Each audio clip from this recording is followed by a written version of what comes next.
अब राजकुमार है, शादी तो राजकुमारी से ही होनी है उसकी। जिसकी आ चुकी है उसका जीवन जा चुका है, मृत्यु के हत्थे चढ़ गया एक बार। राम नाम लोस्ट हर सेंस, इसका दिमाग चल चुका है, मतलब सेंस खो चुकी है। अब माँ की ममता ऐसी आपको ऐसे घर से लाने हैं जहां पर किसी भाई की या किसी बाप की या किसी फ्रेंड की, किसी हस्बैंड की मृत्यु। नमस्कार, आप देख रहे हैं बल्कित सर इंग्लिश क्लासेस। आज इस वीडियो में हम स्टडी करेंगे फर्स्ट फ्लाइट के चैप्टर नंबर 10 और चैप्टर का नाम है आपके the sermon at Benares. Sermon at Benares. पहले मैं बताता हूं कि सरमन क्या होता है। सरमन होता है उपदेश। कोई भी धार्मिक या रिलीजियस स्पीच जो होती है वो सरमन होता है। और बनारस एक शहर है जो यूपी में पड़ता है, ठीक है, गंगा नदी के किनारे बसा हुआ है। तो यहां पर गौतम बुद्ध ने कुछ उपदेश दिए थे, उसके बारे में हम स्टडी करेंगे। So let's start. Gautam Buddha 563 BC 483 BC। Gautam Buddha का जो जन्म हुआ था वो 563 BC यानी बिफोर क्राइस्ट, और इनकी जो डेथ हुई थी वो हुई थी 483 बिफोर क्राइस्ट। बिगन लाइफ, इनका जो जीवन की शुरुआत हुई एज अ प्रिंस, एक राजकुमार के रूप में। मतलब जब ये पैदा हुए तो एक राजा के यहां पैदा हुए, ये एक राजकुमार थे। As a prince named Siddhartha Gautam. इनके जो बचपन का नाम था वो था सिद्धार्थ गौतम। और कहां जन्म हुआ इनका? इन नॉर्दर्न इंडिया, उत्तरी भारत में हुआ। नॉर्दर्न इंडिया, लुम्बिनी में इनका जन्म हुआ था, और लुम्बिनी अब नेपाल में पड़ता है। एट 12 साल की उम्र में ही वॉज सेंट अवे, इन्हें बाहर भेज दिया गया फॉर स्कूलिंग, पढ़ाई लिखाई के लिए, in the Hindu sacred scriptures. 12 साल की उम्र में इन्हें एक गुरुकुल मान सकते हैं, वहां भेज दिया गया या बाहर भेज दिया गया पढ़ाई के लिए Hindu sacred scriptures. Hindu sacred script मतलब हिंदू धर्म की जो पवित्र ग्रंथ है उनकी पढ़ाई के लिए भेज दिया गया। 4 years लेटर, उसके 4 साल बाद, 12 साल की उम्र में इनको भेज दिया गया, उसके 4 साल बाद ये वापस आए। ही रिटर्न होम, घर वापस आए, मैरी ए प्रिंसेस, और एक राजकुमारी से शादी की। अब राजकुमार है, शादी तो राजकुमारी से ही होनी है उसकी। दे हैड ए सन, फिर इनके एक बेटा हुआ, उसका नाम राहुल था, इसमें है नहीं। And lived for 10 years as befitted royalty. 16 साल की उम्र में राजकुमार की शादी हो जाती है राजकुमारी से, और शादी के बाद एक बेटा हो जाता है, और उसके बाद ये 10 साल तक बेफिटेड रॉयल्टी में अपना जीवन बिताते हैं, मतलब अपना जीवन जीते हैं। बेफिटेड का मतलब ये है कि मस्त लाइफ। At about the age of 25, लगभग उम्र 25 साल की उम्र में, क्योंकि 10 साल इन्होंने यहां पर बिताए तो लगभग 26 ये हो गया, तो ऑलमोस्ट 25 की एज में the Prince heard for children, मतलब 25 साल की उम्र हो जाती है प्रिंस की, राजकुमार की। और हेयर्ड फॉर का मतलब होता है अभी तक, 25 साल की उम्र तक, अभी तक इनको शील्ड करके रखा गया, मतलब इन्हें प्रोटेक्ट करके रखा गया, ये इनको बचा करके रखा गया। किससे? From the sufferings of the world, दुनिया में जो समस्याएं हैं उनसे इन्हें बचा करके या प्रोटेक्ट करके रखा गया था। 25 साल तक इन्हें यह नहीं पता था कि दुनिया में क्या क्या समस्याएं होती है। Why out hunting chanced upon sick man. अब उसके बाद एक दिन राजकुमार साहब शिकार करने जाते हैं, और बाय चांस अपॉन का मतलब होता है came across by chance. By chance मतलब सामने से ही इन्हें दिख जाता है एक बीमार व्यक्ति, एक बीमार आदमी ने दिख जाता है। देन एन एज्ड मैन, फिर एक दिख जाता है ना एज्ड मैन का मतलब बूढ़ा व्यक्ति। देन अ फ्यूनरल प्रोसेशन, फिर उन्हें दिखती है एक शव यात्रा, मतलब किसी डेड बॉडी को शमशान घाट ले जाते हुए दिख जाती है। एंड फाइनली, और उसके बाद इन्हें क्या दिखता है, a monk bagging for arms, एक भिक्षुक भिक्षा मांगता हुआ इन्हें दिख जाता है। These sites so moved him, और इन साइट्स को देख करके, मतलब इन चारों चीजों को देख करके, सो मूव्ड हिम मतलब इनका दिमाग हिल जाता है। कितना, दैट एट वंस, की एक बार में ही, went out into the world, ये दुनिया में बाहर निकल जाते हैं, मतलब इस चीज से ये इतना प्रभावित हो जाते हैं कि एक बार में ही डिसीजन ले लेते हैं कि मेरे को बाहर निकलना है, टू सीक इनलाइटमेंट, ज्ञान प्राप्त करने के लिए, concerning the sorrows he had witnessed, उसके पीछे का कारण क्या है, इन समस्याओं के जो इन्होंने विटनेस की थी, मतलब जिसके ये गवाह थे, जो इन्होंने देखी थी घटनाएं, उनके पीछे का रीजन क्या है, उसका ज्ञान प्राप्त करने के लिए ये घर छोड़ करके बाहर निकल गए। कौन, सिद्धार्थ गौतम जो प्रिंस है। ही वंडर्ड, वो भटकते रहे, फॉर 7 years, 7 साल तक, जब वो घर से बाहर निकले तो 7 साल तक भटकते रहे। And finally set down under a people tree, और फाइनली एक पीपल के पेड़ के नीचे बैठ जाते हैं। वेयर, जहां पर, ही वॉव्ड, वो प्रतिज्ञा लेते हैं, प्रतिज्ञा जानते हो ना कि मैं शपथ लेता हूं, ये वो प्रतिज्ञा लेते हैं, टू स्टे अंटिल एनलाइटमेंट केम, कि मैं जब तक बैठा रहूंगा जब तक मुझे ज्ञान प्राप्त नहीं होगा। इनलाइटेड आफ्टर 7 days, 7 दिन बाद इन्हें ज्ञान मिल जाता है, ज्ञान प्राप्त हो जाता है। पीपल ट्री के 7 दिन, पीपल पेड़ के नीचे बैठ करके इन्हें 7 दिन बाद ज्ञान प्राप्त हो जाता है। He renamed the tree Bodhi tree, अब पीपल पेड़ का नाम ये बोध ट्री रख देते हैं, जिसका मतलब है ट्री ऑफ विजडम। विजडम होती है बुद्धि, मतलब ऐसा पेड़ जहां से ज्ञान प्राप्त होता हो। एंड बिगन टू टीच, और उसके बाद सिखाना शुरू कर देते हैं या पढ़ाना शुरू कर देते हैं, to share his new understandings, जो इनकी नई समझ है, जो इन्हें नया ज्ञान प्राप्त हुआ है, उसके बारे में लोगों को ये अपना ज्ञान शेयर करना शुरू कर देते हैं या पढ़ाना शुरू कर देते हैं। At that point he became known as Buddha, और इसके बाद इनका जो नाम है वो बुद्ध पड़ जाता है। पहले सिद्धार्थ गौतम, उसके बाद इनका नाम हो जाता है बुद्ध, और बुद्ध का मतलब क्या होता है, अवेकन्ड और द एनलाइटेंड, एक ऐसा व्यक्ति जिसे बहुत ज्यादा ज्ञान हो। The Buddha preached his first sermon at the city of Banaras, और उसके बाद ये जब अपने ज्ञान का पहला उपदेश देते हैं, वो देते हैं बनारस में। बनारस उत्तर प्रदेश का एक ऐसा शहर है जो गंगा किनारे बसा हुआ है। हमारे देश के प्रधानमंत्री नरेंद्र मोदी वहीं से सांसद है।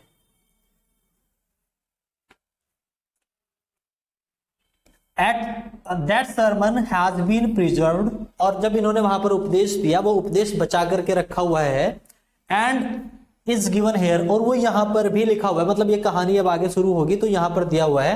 इट रिफ्लेक्ट्स, और ये उपदेश दर्शाता है बुद्धाज विजडम की कितने बुद्धिमान व्यक्ति थे। About one inscrutable kind of suffering, एक ऐसी इनस्क्रूटेबल काइंड ऑफ सफरिंग का मतलब ऐसी समस्याएं जिनका रीजन एक रहस्यमय हो, इनस्क्रूटेबल हो मतलब समझ से बाहर हो। तो चलिए शुरू करते हैं। किसा Gautami had an only son, किसा गौतमी के एक बेटा था, सिर्फ एक बेटा था, अकेला बेटा था। एंड ही डाइड, और वो मर के जाता है, मतलब किसा गौतमी एक मां है इसमें, और उसके एक बेटा होता है और वो मर जाता है। In her grief carried the dead child to all her neighbours, और उसके दुख में वो अपने बेटे को उठा करके पड़ोस, मतलब जो है सारे सब पड़ोसियों के यहां जाती है। आस्किंग दैम, और उनसे पूछती है फॉर मेडिसिन, दवाई के लिए। एंड द पीपल सेड, और लोगों ने कहा, she has lost her sense, इसका दिमाग चल चुका है, मतलब सेंस खो चुकी है। अब मां की ममता ऐसी होती है, वो एक्सेप्ट ही नहीं कर पा रही है कि मेरा बेटा मर चुका है। That is love between a mother and her child. The boy is dead, लोग बोले कि इसका दिमाग चल चुका है, पागल हो चुकी है, बच्चा मर चुका है। एट लेंथ, या अंत में, किसा गौतमी मेट ए मैन, किसा गौतमी एक व्यक्ति से मिली, हु रिप्लाइड, जिन्होंने उसे जवाब दिया, टू हर रिक्वेस्ट, उसकी रिक्वेस्ट पर। क्या कहते हो? I can not give the medicine for the child. I can not give दी का मतलब ये होता है यू, और दाय का मतलब योर। तो हम इसे ऐसे पढ़ेंगे कि I can not give you medicine for your child, मैं आपके बच्चे के लिए दवाई तो नहीं दे सकता हूं, लेकिन बट आई नो, मैं जानता हूं, अ फिजिशियन, एक डॉक्टर, हु कैन, जो दवाई दे सकता है। एंड द गर्ल सेड, और किसा गौतमी ने कहा, प्रे टेल मी सर, वो प्रेयर करती हुई कहती है ना, रिक्वेस्ट करती हुई कहती है कि टेल मी, बताओ कौन है, हु इज इट, वो कौन है। एंड द मैन रिप्लाइड, और व्यक्ति जवाब देता है, गो टू साक्या मुनि, साक्या मुनि के पास जाओ। साक्या मुनि गौतम बुद्ध का ही दूसरा नाम था। एक्चुअली ये जो गौतम बुद्ध थे साक्या वंश के थे, तो साक्या वंश के मुनि साक्या मुनि। The Buddha, Kisa Gotami repaired to be Buddha, और किसा गौतमी जो है गौतम बुद्ध के पास चली जाती है। एंड क्राइड, और रोते हुए कहती है, क्या कहती है? लॉर्ड एंड मास्टर, हे प्रभु, हे स्वामी, गिव मी द मेडिसिन, मुझे दवाई दो, that will cure my boy, जो मेरे बेटे को ठीक कर सके। द बुद्ध आंसर्ड, और गौतम बुद्ध जवाब देते हैं, क्या? I want a handful of mustard seed, मैं ठीक कर सकता हूं, लेकिन मुझे एक मुट्ठी भर सरसों के दाने चाहिए, या सरसों के बीज चाहिए। And when the girl in her joy promised to procure it, और वो मुट्ठी भर सरसों के दाने लाने के लिए प्रॉमिस कर दे कि अभी ला करके दे रही हूं। और बुद्धा एडेड, तभी गौतम बुद्ध साथ में एक बात ऐड करते हैं। आप इधर देख सकते हैं, ये किसा गौतमी है, डैड बच्चा है, और इसको बोल रही है कि मेरे बेटे को बचा लीजिए बुद्ध। और गौतम बुद्ध कहते हैं कि बचा लूंगा, पर आप मेरे को एक मुट्ठी सरसों के दाने ला करके दो। फिर इसने कहा कि ठीक है, ला करके देती हूं। तभी गौतम बुद्ध कहते हैं, ठीक है, पहले एक बात और सुनो। The mustard seed must be taken from a house, सरसों के दाने आपको सिर्फ उस घर से लाने हैं, किससे? Where no one has lost a child, जहां पर किसी भी बच्चे की मृत्यु ना हुई हो। हस्बैंड, किसी के पति की मृत्यु ना हुई हो। पेरेंट्स, किसी के माँ बाप की मृत्यु ना हुई हो। और फ्रेंड, और किसी के दोस्त की मृत्यु। मतलब आपको ऐसे घर से लाने हैं जहां पर किसी भाई की, या किसी बाप की, या किसी फ्रेंड की, किसी हस्बैंड की मृत्यु ना हुई हो। पुअर किसा गौतमी, बेचारी Kisa Gotami, now went from house to house, अब वो एक घर से दूसरे घर, मतलब दर दर भटकती है या दर दर जाती है। एंड द पीपल पीटेड, हर लोगों को उस पर दया आती है, और लोग कहते हैं, हियर इज मस्टर्ड सीड, ये लो सरसों के दाने, take it. But when she ask, लेकिन तभी वो जब वो पूछती है, क्या? डिड ए सन और डॉटर, कोई बेटा या बेटी, अ फादर और मदर, कोई पिता या कोई माता, डाई इन योर फैमिली, आपकी फैमिली में मरा है कोई? दे आंसर्ड हर, और लोग उसे जवाब देते हैं, क्या? अलास, ये दुख का सिंबल है। द लिविंग आर फ्यू, जो जिंदे हैं वो कम हैं, but the dead are many, मरे हुए बहुत ज्यादा हैं। Do not remind us of our deepest grief, हमारे गहरे और भूले हुए दुख को प्लीज याद मत कराओ। And there was no house, और फिर उसे कोई भी घर नहीं मिला। Some beloved one had died in it, जिस घर में किसी के प्रिय व्यक्ति की मृत्यु ना हुई हो, ऐसा किसा गौतमी को कोई भी घर नहीं मिला। किसा गौतमी बिकेम वियरी, किसा गौतमी थक गई। एंड होपलेस, उम्मीदहीन हो गई, मतलब उसकी उम्मीद टूट गई और थक गई। And set down at the way side watching the lights off the city, और उसके बाद वो एक रास्ते के किनारे पर बैठ गई और जो शहर है या गांव है उसके जो लाइट्स है उन्हें देखने लगी। एज दे फ्लिकर्ड अप, अब शाम को जब वो जैसे ही बैठी तो लाइट जलने लगी। एंड वर एक्सटिंग्विश्ड अगेन, वो फिर बुझ गई। कुछ लाइटें जल रही है, कुछ बुझ रही है। एट लास्ट, अंत में, the darkness of the night rained everywhere, और फिर क्या है कि सारे में अंधेरा ही अंधेरा हो गया। क्योंकि जिस जमाने की बात है, उस जमाने में लैंप जला करते थे, तो लोग जो है कुछ समय तक जलाते थे। आज के टाइम में जो नरेंद्र मोदी का बनारस है, वहां तो लाइट ही लाइट है, वहां तो बुझती नहीं, बट उस टाइम पर बुझ जाती थी। एंड शी कंसिडर्ड, फिर उसने मान लिया, उसको एहसास हुआ क्या, फेट ऑफ मैन, की आदमी का भाग्य क्या है। आदमी का भाग्य क्या है, that their lives flicker up and are extinguished again. तब उसे पता चलता है कि आदमी का जब जन्म होता है ना, वो एक दीपक की तरह जलता है, और जैसे दीपक बुझता है तो व्यक्ति भी एक समय मर जाता है। एंड शी थॉट, और उसने फिर सोचा, टू हरसेल्फ, अपने बारे में। क्या सोचा उसने, how selfish am I in my grief, मैं अपने दुख में ना कितनी सेल्फिश हो चुकी हूं, कितनी स्वार्थी हो चुकी हूं। Death is common to all, मृत्यु सभी की होनी है, मृत्यु सभी के लिए है। Yet in this valley of desolation, इस दुख के भरे हुए इलाके में, या ऐसे स्थान पर जहां दुख ही दुख है, there is a path, सिर्फ एक रास्ता है, that leads him immortality, जो अमर बना सकता है। क्या, अब उसे ये एहसास हुआ कि जब जन्म हुआ तो मरना भी है, लेकिन एक रास्ता है इस दुख भरे सागर में।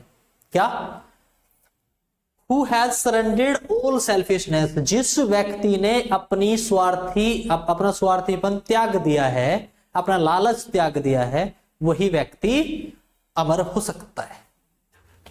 द बुद्धा सेड, गौतम बुद्ध कहते हैं, the life of mortals in this world, इस दुनिया में जो मोर्टल्स हैं, मतलब जो ऐसे हैं जिनका जन्म और मृत्यु है, उनका इस दुनिया में जो लाइफ है, इज ट्रबल्ड, वो मुसीबतों से भरी हुई है।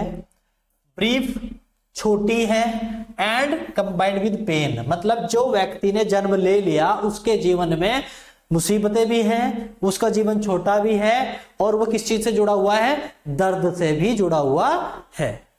For there is not any means by which those that have been born can avoid dying, ऐसा कोई भी रास्ता नहीं है जिसमें जिसने जन्म ले लिया वो ना मरे, मरना ही है। आफ्टर रीचिंग ओल्ड एज, बुढ़ापे में, देयर इज डेथ, बुढ़ापे के बाद मृत्यु आती है। Of such a nature are living beings, जो, और ये नेचर है लिविंग बींग्स का, मतलब जो जीवित प्राणी है उनका ये नेचर है कि उन्हें बुढ़ापे के बाद मरना ही है। एज राइप फ्रूट्स, जैसे पका हुआ फल। आर अर्ली इन डेंजर, जिससे पके हुए फल को हमेशा खतरा रहता है कि उसे गिरना ही है टूटकर एक ना एक दिन, फॉलिंग, उसे गिरने का खतरा रहता है। सो मोर्टल्स व्हेन बोर्न, जैसे ही व्यक्ति ने या जैसे ही व्यक्ति ने जन्म लिया, are always in danger of death, उस पर भी मृत्यु का खतरा रहता है। All As all earthen vessels made by the potter and in being broken, जैसे एक कुम्हार के द्वारा बनाए गए मिट्टी के बर्तन का अंत टूटकर ही होता है। So life is mortals, ऐसे ही व्यक्ति का जीवन है, वो भी शरीर नश्वर है, शरीर नश्वर है। बोथ यंग एंड एडल्ट, बच्चा हो या जवान। Both who are fools are those who are wise, मूर्ख हो या होशियार हो। All fall into the power of death, मौत सभी की आनी है, मरना सभी को है। All are subject to death, मृत्यु दंड सभी को मिलना है। Of those who overcome by death depart from life, जिसकी आ चुकी है उसका जीवन जा चुका है, मृत्यु के हत्थे चढ़ गया एक बार। राम नाम सत्य। A father can not save his son, एक बाप बेटे को नहीं बचा सकता। नोर किन्सन देयर रिलेशंस, रिश्तेदारों के रिश्ते नहीं बचा सकते। Mark while relatives are looking on and lamenting deeply, one by one mortals are carried off like an ox that is led to the slaughter. दुख व्यक्त करने से कुछ होगा नहीं, सभी जिनका जन्म हो गया एक एक कर करके नंबर आ रहा है। जैसे like an ox that is led to the slaughter, एक हर एक बैल का नंबर आना है एक स्लाउटर में, मतलब कसाई के यहाँ। सिंपल लैंग्वेज में बताता हूं, जैसे नॉनवेज वाले की दुकान पर मुर्गे बाहर रखे रहते हैं तो एक एक मुर्गे का नंबर आना ही है, तो ऐसे ही हम भी इंसान हैं और भगवान के यहाँ एक एक का नंबर हमारा भी लगा हुआ है। So the world is afflicted, इसलिए एफ्लिक्टेड का मतलब होता है प्रभावित, इसलिए जो दुनिया है ये किससे प्रभावित है? विद डेथ एंड डिके, मृत्यु से, और डिके होता है अक्षय मतलब नुकसान से। व्यक्ति के जीवन में मृत्यु और नुकसान दोनों है। देयरफॉर, इसलिए the wise do not grieve, होशियार लोग दुख व्यक्त नहीं करते हैं। Knowing the term of the world, क्योंकि उन्हें संसार के नियमों का पता होता है। नॉट फ्रॉम वीपिंग, ना ही रोने से। Nor from grieving will anyone obtain peace of mind, और ना ही मतलब कहने का यह है कि दुख व्यक्त करने से या रोने धोने से जो मर गया वो वापस नहीं आ सकता। ऑन द कॉन्ट्रे, इसके विपरीत, his pain will be the greater and his body will suffer, बल्कि किसी की मौत आने के बाद जैसे लोग रोने लग जाते हैं, रोते हुए बंदा उसे तो जिंदा कर नहीं सकता, अपने आप को ही बीमार कर लेगा या अपनी तबीयत बिगाड़ लेगा। He will make himself sick, मतलब व्यक्ति खुद को ही बीमार कर लेगा, एंड पेल, कमजोर कर लेगा। Yet the dead are not saved by his lamentation, और उनके दुख व्यक्त करने से व्यक्ति को जिंदा नहीं किया जा सकता। He who seeks peace should draw out the arrow of lamentation, जो व्यक्ति शांति ढूंढ रहा है या शांति चाहता है उसे दुख का या शोक का जो तीर है वो अपनी कमान से छोड़ देना चाहिए। किसका? दुख का। कंप्लेंट भी उसे नहीं करनी चाहिए, ग्रीफ भी नहीं करना चाहिए, मतलब शोक नहीं करना चाहिए, कंप्लेंट नहीं करना चाहिए और दुख नहीं करना चाहिए। इनका तीर उसे अपनी कमान से छोड़ देना चाहिए।